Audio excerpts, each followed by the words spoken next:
The first week of March 1990 was one I will never forget, but not for the reasons I'd hoped. The sacrifices I had made for the previous 12 years had just begun to pay off. I was a newlywed, married to a lovely woman I wanted to spend the rest of my life with. We had just spent a wonderful vacation with friends skiing in the magnificent high country of Colorado. I left for work with optimism and hope for our future, knowing that I was about to finish my probation as a new hire pilot with Northwest Airlines. My evaluations from previous captains had all been excellent, which meant I was passing my probationary period with flying colors. My wife Deborah and I were looking forward to a healthy raise and full pilot status, finally putting behind us the low first year of pay an airline pilot receives.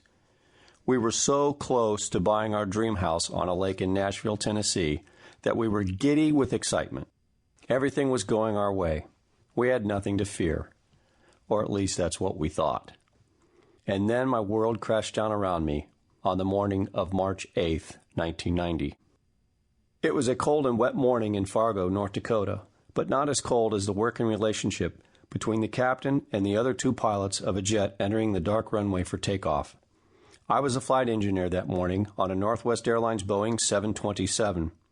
As the jet raced down the runway, accelerating to attain takeoff speed, my insides were ripping apart from the turmoil swirling within my soul.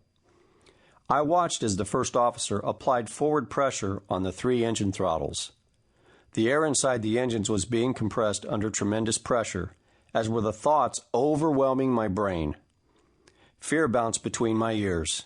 The situation was rapidly spiraling out of control.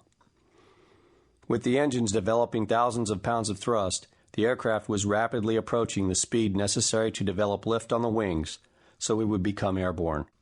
The shaking of the airframe paralleled the shaking of my inner being.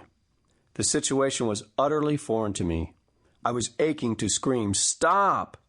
and return to the gate, but I could not form the words. No one was there who would have listened to me anyway. I would have done things differently had I known what was waiting for us. Something that rarely happens in a modern commercial airliner was taking place.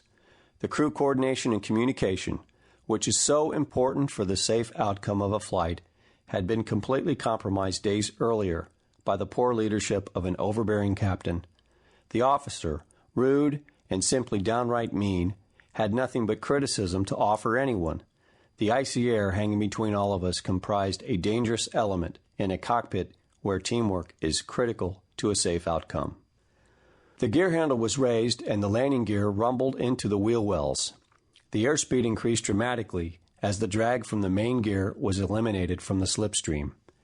As the airplane climbed higher into the dark morning sky, I contemplated the unfolding tragedy of the situation. My repeated requests and desperate attempts to prevent this flight from ever taking place had failed miserably. Everything I'd ever worked for was at stake.